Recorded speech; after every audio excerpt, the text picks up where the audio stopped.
What is going on, everyone? Welcome back to the Hockey Lab podcast. As always, I'm your host, Coach A, here with Coach Gards and Coach Bry. Hello. what's up, B? How are you? I'm good.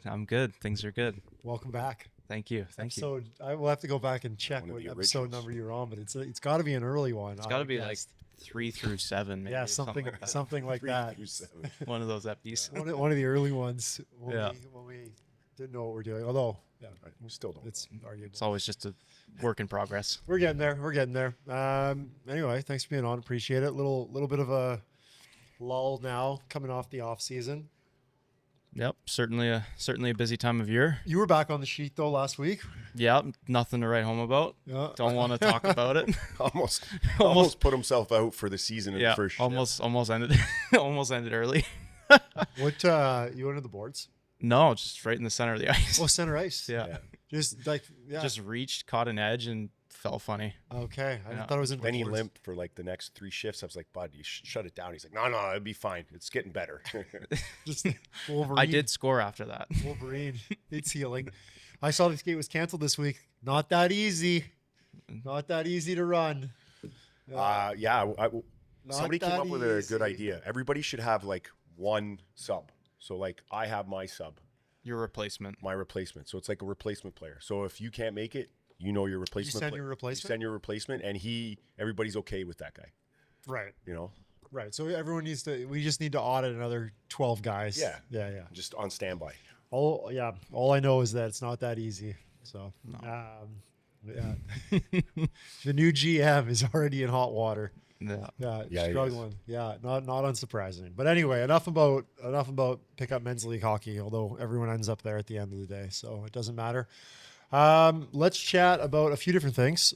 First off, what were your general thoughts on this past off season and the state that everyone shipped off to camp at? Because we've been on a heater as a gym. Yeah, it's been good. This summer was busier than ever with the new facility and the new space. We had a lot of guys all day, every day. And the new training structure too, I would say. Yeah, we've made slight change. Yeah. We made a slight change. Honestly, like it seemed like it went really, really well. You're always trying to tweak things, especially in a new space. But I think we sent guys off feeling really, really, really, really good. Even guys that were kind of dealing with like nagging things throughout most of the summer, like, talking to them through camp, they're like, yeah, man, like, feel really good. Like, it's been an absolute grind through camp, but now, there's going to be like a couple days off, and I know I'm going to be able to recover well and move on to the next kind of task at hand. So What would you attribute that to? Why this year? Why do you think this year was better? Because I agree with you. I think this year guys left in way better positions, just in terms of like physically, mentally. It's all about the on ice stuff, I think. You think guys? It was Coach Gards and Lujo. No. I think it's, for one, like, we had a lot of guys come back a little bit earlier than usual. Like, our summer program typically is like 8 weeks long. But we did extend it to guys who are back in like May and June. So I think the extra runway is super important for a lot of those guys, like especially the guys who, are maybe coming off an injury like late in the year in the playoffs, or, maybe had like just a really long season. They didn't get much training in, like, just few extra weeks, couple extra phases just to like fine tune their bodies and like actually prep them for the demands of the summer, because the summer's not easy either. Like those 8 weeks are hard weeks. Yeah, it's hard if you go from nothing to right into that. Yeah. Yeah. Because you're talking, 7+ training sessions in a week, sometimes 2 a day. Yeah. So, Yeah. you got to build up tolerance to that kind of workload. I guess actually eight training sessions in a week here, just with us alone, right? Yeah. Like three doubles, skates. 3 skates plus training, and then plus 2 other 5 days. off ice sessions. Yeah. So, Yeah.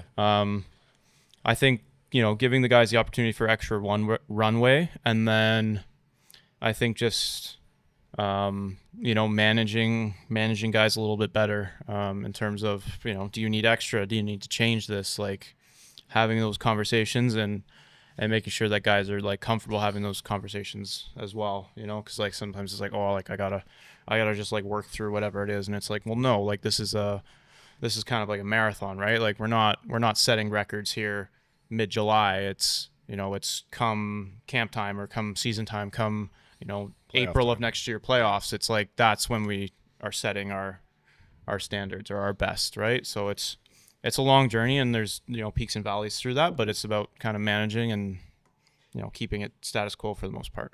I think it was a really good, you know, opportunity and idea, and what you pushed forward this year with you guys about, you know, letting the younger guys that signed up for the program come for those, you know, 1 or 2 months before, also just to prep, you know, movement and getting used to the guys and getting used to the exercises and getting used to, you know, how things run. And I think you're not coming in and you know, like if you come in for 8 weeks and your first 2 weeks, you're kind of feeling yourself out, where do I fit? And then you got good, you know, 5 weeks, say, or 4 weeks of work, and then you're kind of winding down and it slows down a little bit. So I thought it was a huge, you know, huge boost to the program to have that extra time for those kids. I think, yeah, if you just pop right in, it's at least 3 weeks before you start to feel like you can tolerate the load that's going through your body on a weekly basis. Honestly, yeah, you need almost 3 weeks of work before your body acclimates and says, okay, we can handle this. This is acceptable. But those first couple of weeks, you were just shattered. Yeah. So. No, I think that's right on both fronts. It was crazy how many, maybe talk a little bit about this, Brad, but you mentioned it, just how many guys are injured throughout a season and throughout an off season. Like we had 3 or 4 guys get injured in like last game, second last game, like It's deep playoff run.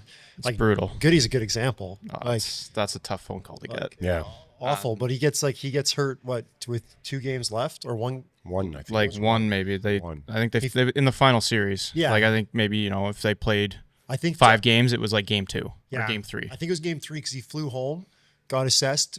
They won, flew back, Saw them win. and they clinched and won the championship. Yeah. So, well, what percentage of guys do you think come into an off season injured? Everybody's got something really. Right. That'd be a huge number, I think. Like, I think, yeah, you know, if we have 100 guys, then, you know, you're probably looking at like 75 that need like some kind of like adjustment or like some kind of special focus. And it's not like necessarily like serious injury. But you know, it's like, oh, like, you know, I tweaked my hips like midway through the year, and like, sure, I got back to playing, but I never really felt like I had the same pop or like the same kind of like explosiveness Nagging. it nags, right? When we talk about kind of rehab and we talk about returning to like play and then like returning to performance, like there's a huge difference. So, you know, even if a guy comes back and plays, like there's always like that little bit of a misstep or like a little bit of a lag in terms of like performance. Like obviously you got to get your touch and your timing back, but from a performance standpoint, like your body still isn't back to where it should be. Like that takes time, and really, you know, you can't bake it faster than so to speak, you know, like you do need to give it time. So, you know, a lot of guys will come in with something. Yeah, it's a good point. And then what about during the season? Do you think how many kids will we see through here with an injury? just saw one.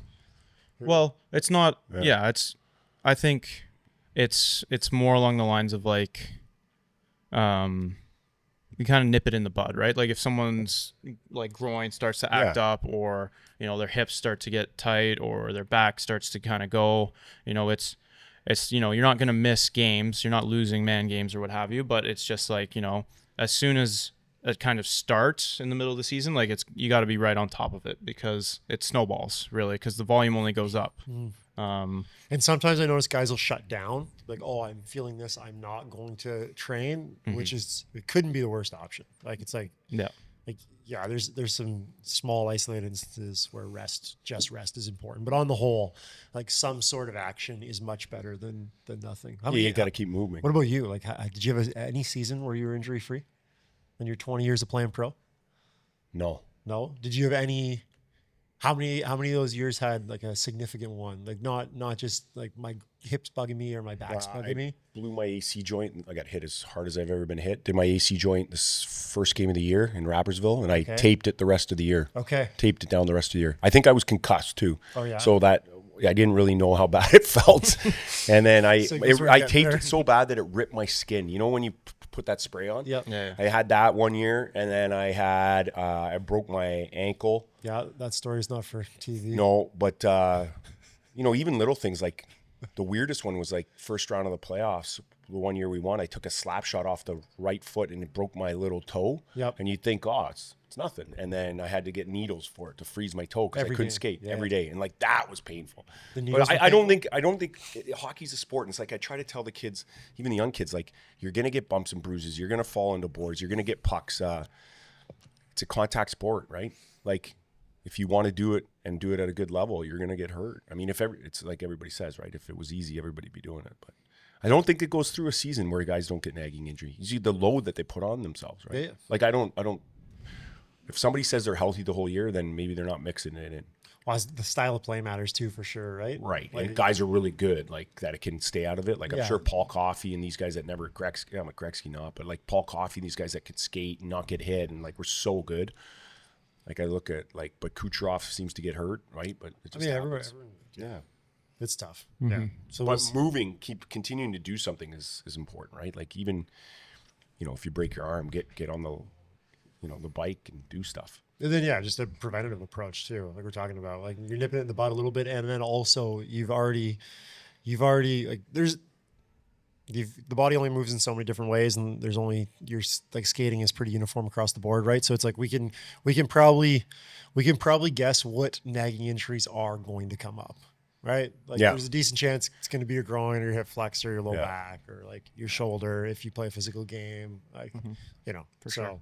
Like, is there? Yeah, I mean, that'd be kind of cool. Is like you work on those. I'm sure you guys do that, but to plan it to make them, those areas need to be preventative and worked on, right? Because I mean, that's if you had to ask any guy that's played hockey, those are the 5 you just rhymed off, or probably the 5 they do all the time: groin, hip flexor, low back. Yeah.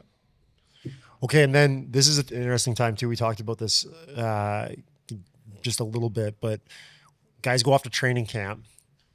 Why is training camp such a gong show across all levels? And I would say that some teams do it really well, and then some teams do it terribly. Junior hockey seems to be like tier 2 junior hockey seems to be the craziest one of all the ones we've experienced over the last little bit. Like was it like that when you went? I mean, I went to one junior A camp and it was like we played 30-minute periods.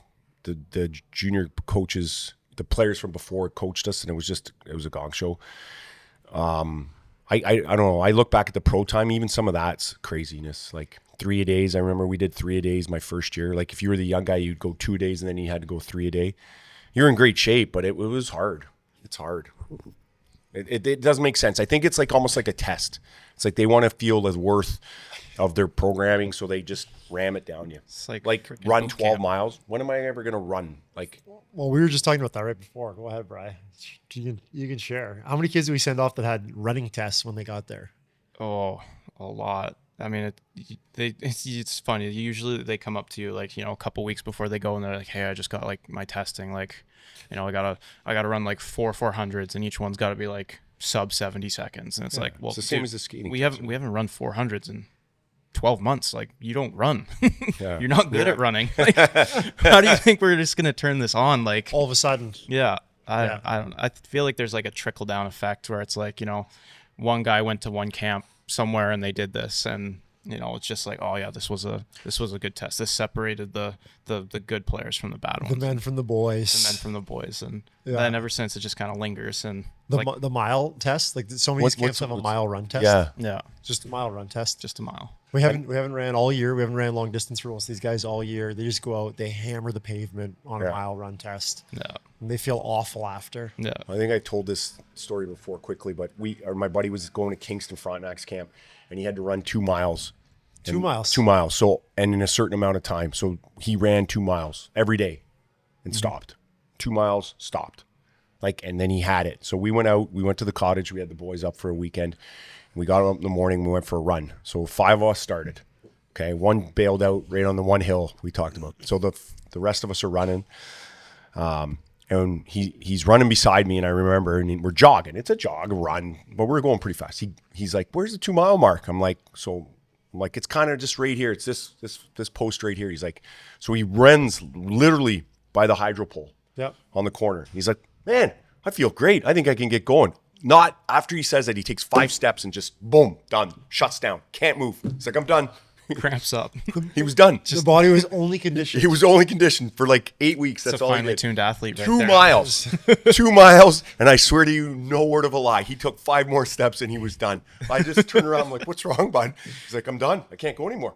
I was like, "Well, maybe you should have I don't know. We didn't know anything back then, but mix in a couple different Mix in a 3 mile. Yeah. 2.5. Mile, yeah. A So 5K. anyways, it was crazy. faster and 1 that's how it mile. was though.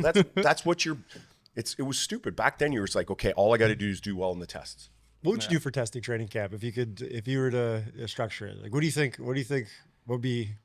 Well, you got to think of like what's easiest to like measure throughout the year as well. So I would say like body weight, maybe like some kind of like simple lower body power. Typically in our industry, we'll use like a vertical jump or a horizontal jump. And then obviously speed wins games. So ideally some kind of like on ice speed test, because speed can fluctuate so much like throughout a season based on your nervous system, like how recovered you are. So if you're doing like a speed test once, Like a yeah, like laser, set the lasers? set a distance, yeah. Like, or even if you're struggling, you just stopwatch, and whatever it is, just be consistent throughout the whole year. And you'd be like, okay, guys, we're gonna do our flying 10, so to speak. So you can loop around the back of the net, pick up speed, and then you go blue line to blue line, and you could be like, that's your time, right? And you could track that all year and be like, okay, the whole team is getting slower, like, Yeah. So we got to adapt. We got to change our we got to style. make some kind of change, because if we're getting slower, we're not good, right? Like this is not a good thing. All right, boys, want to be last to pucks tonight. Last to Yeah. pucks. Okay. Numbers are down. It's good. Yeah. We're gonna hit it hard. So yes, some sort of some power, some sort some of speed. some sort of speed test. I mean, conditioning wise, hockey, skating so specific. It's hard to do off ice conditioning that's going to mimic exactly what's going to happen on the ice. And I don't think you really want to waste too much time on ice with conditioning. Drills, sport specific, like battle drills, stuff like that is going to be way more useful from a time perspective. I mean, if you wanted to track a couple guys' heart rates to see kind of where your practice is at, Right. like if I want this to kind of be like conditioning instead of like bag skating, let's do something more specific. Like, what are their heart rates looking at? Like, or is it getting that kind of stimulus that I'm looking for? Right, for the shift length. Or Yeah. Like, if I'm going to make these guys battle for 15 seconds in the corner, like, are they actually like working that hard, and are they getting that kind of conditioning, right? Like, and how much recovery are they going to get? But keep going, and then I want to come back to that. Right. So I would say, yeah, like, when you're doing like those kinds of tests, it's got to be like repeatable, and it's got to be done like the same way every single time. So if you're you have to be measured. You can't change it up. Like, No, it's you like can't change it. any scientific method that I've learned Yeah, with my kids exactly, the other day. right? It's got the variables have to stay the same. yeah, and I mean like Professor, Cardinho, professor. yeah, and I mean yeah, like if you think about like, in our field, we talk a lot about like exertion and like how athletes feel. It's different if you're like a coach in like a team sport, because you control playing time, you control guys' roles. Like guys aren't necessarily going to be honest if it's going to impact their role or impact their opportunity on the ice. So, having those kind of honest conversations and being like, that's what I think your captains would be for. Gauge the temperature of the room and be like, how beat up are guys, who's struggling, who's feeling good, Yeah. stuff like that. Yeah. Because I think like travel, sleep schedules, junior guys still in school, stuff like that. I mean, all those things kind of add up throughout the season. So if you're kind of monitoring that as well, taking care of off ice, it's going to help improve on ice stuff throughout the year in terms of testing and having some kind of like reliability. I think that aspect of sport specificity in regards to conditioning is so important, right? The hockey is very difficult to mimic off the ice in terms of energy system development. So you can, you feel great. It's I think one of the guys said this. He's like the season ends and you feel like you feel awesome on the ice and awful off the ice. He's like, and then the summer starts and you feel awful off the ice, like, and then you start to feel good on the off the ice, and then you feel awful on the ice. He's like, and then it switches. He's like, so basically, I just feel awful all year round in some capacity. Just in something different. Yeah, he's like, just in something different. Yeah. Like awful, feel good, awful, feel good, awful. But yeah, it's funny. We were watching at the Dogs game this past weekend, watching one of the guys on the bench, and he's playing like more minutes. I think his minutes are probably like 13 to 15 previously. Like usually he's like playing a bigger role this year in Brantford. I think he played like 18 and a half, 19. So like a pretty substantial jump. Now some of those are like power play minutes or whatever, but he like gets caught in the corner, like battles it out for a bit, comes down, has one more battle, comes down, has a little battle, and then gets off and changes. I don't think he recovered for the whole period. Like You don't. like he was literally done for the period. Yeah. And after I'm like, how you feeling? He's like, dude, I was so tired. I'm like, yeah, I can tell because he's got the The recovery position. The recovery position, like when the helmet hits the dasher. Yeah. That's how you know. But my point to that was in the summer, like maybe you need more of that. Like like a lot of times it's like small area battle drill switch, but it's like we actually might need like small area battle drill into some sort of up and down. I saw work one the and other then day. It off. was really interesting. It was, I think it was Nashville. They did a skate. I don't know if you saw it. It was like battle drill on the wall. Yep. Right? Or just protect the puck in on any bodies, and then on the whistle, 2 laps. 2 laps. Yeah. So I'm going to try that one tonight. we used to do it like we would do, like in fighting. But you could roll around, couldn't you? Like, sorry, I was just thinking about when you're like, how do we mimic those wall battles? If you wrestled with a guy, well, that for sure. That you wrestled on a max, Yeah, and 100%. we knew how to do it enough where you wouldn't hurt anybody, you wouldn't twist anybody's things. But if we got in and we're laying on each other and pushing that physical, absolutely, absolutely, it'd be hugely impactful. We used to do like boxing. Yeah, we do like Saturday conditioning, like as fights were. So yeah, Friday night conditioning before Saturday sparring, and it would be exactly that. It's like, the 3 of us are working together. You're holding pads, and like Brian's my grappling partner, and so like throughout the entire 5-minute round, we're just alternating on, like, the coach knows what the intervals are, but I don't know, right? So it's like wrestle. So Brian and I are wrestling, and then it's immediately strike, and then I turn, and now we're up, like striking, and then it's back to wrestling, back to striking, and so you have like variability of energy systems because you need to go from like this static position into an extremely dynamic position, back to static, back to dynamic, right? Which is not dissimilar to hockey in that capacity, Yeah. right? It's like static, dynamic, static, dynamic. Maybe we just need to wrestle more. That's the answer. Maybe it is. Yeah, that is interesting. Just in terms of energy system. And I think 2 teams, like in training camp, I don't know. I know guys are saying that they're fighting for spots, and you can come in and win a spot, and like we all know that certain guys have opportunities given or earned previous to coming into camp. So yeah, there is that mentality of like, yeah, he came in and blew everything out of the water and he's ready to go and we'll give him a spot. And that happens, and it still will continue to happen.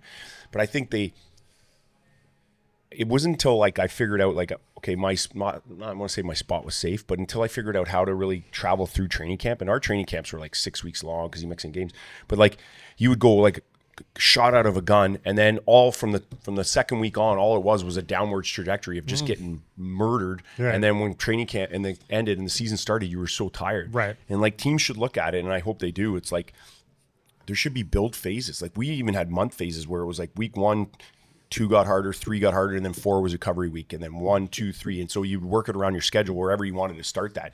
And okay, week 4 we have a lot more games, so that's how we'll structure it. But that's how I think training camp should work. Like the job of a coach and coaching staff and physical off-ice guys is to have them going at their best at the start of the year when the puck drops, because you can catch teams. Now, it's changed a lot, but back when maybe not everybody trained, we'd go off and win 10, 11 in a row. And it wasn't because we were better. It was because we were in better shape and we were ready to rock. You were rested. Yeah, and we were like, ready to go. Yeah. We were a team. We went out, hung out together, we did, unity stuff, we did team building, and then like puck dropped and we'd go off 11-0, and you'd be like, nice way to start the season. Yeah. Eh? You don't have to claw later. you know what I mean? Yeah. So like I think there's something to be said about how to really plan the schedule around it, right? And I think it's the input of guys like you that are very important. Well, it needs to be the same thing should happen from a in-season perspective as well, right? Like you're looking at the schedule. We were looking at like one of the guys' schedules yesterday as a group down in the office, guys in the NHL, crazy schedule. But it's like you got to find, like you have to find some days that can be hard work days, and then you have to find some days that are like regen recovery days. And like, Yeah. there's some nuance to it for sure. But at a younger level, I think it's easier in that you have consistency of schedule, right? Or you would hope so anyway. Like you have your whole schedule, right, for the year for the boys, The OMHA. one guy, yeah. Yeah. So that's great because then if they come into the gym, like Brad can look at it and be like, okay, well, Yeah, and that's what should be done. It should be coming. Here it is. What do you think? And yeah, I mean, kids need to just stay active though. Too, some of the kids, they sit around too much. I think there's a sense of like, if you're not doing a busy thing, you still should be doing something light or something. And so yeah, I mean, in general, yeah. yeah, like don't sit. What is it funny, like in between? Some people think training is like always like balls to the wall, but like training should have like purpose. So like if the Well, purpose is, all the parents want to see the kids sweating I know, crazy. but like training means that like it's exercising with purpose. It's not just like, oh, let's go work out and sweat. It's like, this session has a goal, right? We are training this. It could be we're training recovery or we're training power or what have you. But, going into a session, you're managing, the week, you're managing the day, you're managing the month. If you're training properly, like, there's going to be easy days and hard days in order to make sure that the hard days are the hard ones and the easy ones are the easy ones. Yeah. You have to manage it. And on top of it all, too, I think training camp is, too, a little bit of a mental test, like how hard can we push these guys to push them through? And I do think that there's some teams and coaches that believe that if the team goes through hard stuff together, they unite. There's a component of that. I saw something the other day of I don't know if it was the Penguins or somebody. Blashill, where is he coaching? I don't know if it was Penguins, but they were doing like a skate, and I swear to God, it looked like most of the team was like, okay, we're going to stick together when we do this skate, like, and make it look like we're a team, and nobody's going to embarrass anybody else. And one guy shot out like a rocket. Did you see that? From Chicago? Was it Chicago? This kid was done lap. He was down and back before they'd even got there, and that to me looked like they had talked about it. Did it not? Something looked like that. They looked like, okay, we're going to stick together. We're going to be a team. We're going to be united. We're going to skate together. If we're going to do this, we're going to do this together. And I guess this guy didn't get the memo. He was gone. Oh no, gone. He said, "Keep up, boys." I've never seen Davo say we're going to stick together No, before. So good on him. But like, it's crazy. more like hitch the wagon, boys. Let's go. Yeah. Just try and grab a coattail on the way by. Hang on to one of the threads, fellas. Yeah. I'll get you around. Speaking of that, team training, we've got teams in here now. Yeah, How's that been going? really well. Actually, Yeah, way better really, than really previous well. years, I would say. Yeah. What would you attribute that to? Great question. I think Probably because it's not Ryan Gardner's team. No, I'm just kidding. It is actually facility. I do think the facility has something to do with it. No, for sure. It's not distracting. There's a previous. there's not, I don't know if aura is the right word, but there's like when someone comes to your place, there's like a little bit more of like a respect, or like it's like, okay, like I'm going into someone else's environment, like I got to be on my best behavior. Whereas like, if you are going to go somewhere and train a team, or like a team is going to like, if you're going like to the rink to like train a team, it's like, okay, sometimes we just work out here, sometimes we just warm up and skate here. So like, this is not the sometimes we workout play area sewer. per se. Yes, Yeah. this is where we warm up and mess around before games or what have you, right? Whereas like, if you have a designated area for like, this is focused hard work area, then it's come in, do the job, and get out. Right. So I think the right environment is important for sure, I and think there's facilitating the right maturity, too. I environment. think some of the kids that you have are getting older, so that helps, and they're starting to realize it. But I do think what you said is bang on. It's like they step into the walls and they understand, like, okay, here's what we're doing. There's a little bit better feel. I know for Cam's team, I think it's just a really cool experience. Workout, skate. You're on that pro sort of mentality. Wow. For sure. And then how are you structuring those sessions, team training sessions? Because a lot of times it's just one. Someone asked me yesterday, how would you do it properly, or like what would be ideal? Right. And I said that if you really want to do it well, you would need a team to come in twice a week. I think they would have 2 team sessions a week. Yeah. Tuesday, Thursday, Monday, Friday, Monday, Thursday, whatever. And then, you'd have it on a more, like, because if something like you get a schedule change and now you haven't trained for 14 days Right. on a 1 a week cadence. Right. Yeah. But even in saying that, like 1 a week, like, what are you thinking about in those sessions? I'm trying to get, as much as I can in like the time that I have. So, if I think about like trainable qualities and things that I can like affect quickly, I'm thinking about like speed. I'm thinking about like strength, power. So like what are things that are gonna be like easily attainable? So like, we're gonna do some speed work. Like we're gonna sprint. We're gonna go fast, right? Because the only way to get faster is to go fast and think fast. So obviously, that's pretty simple in terms of like run fast. So I try and do that. And what is great about that is that it fires up your body's systems like more than anything else. So usually right at the tail end of warm up, if you spend 5 to 10 minutes doing like some speed work, like it's gonna just roll the carpet out, so to speak, for the rest of the lift. And then from there, moving into some strength, I typically will like superset or like combine my strength and some of my power work. So right now I'm kind of picking low barrier exercises, like things that don't require a lot of coaching or technical aspects of it, but allow for results. So, right now most of the teams I'm working with are doing like some kind of like single leg strength work.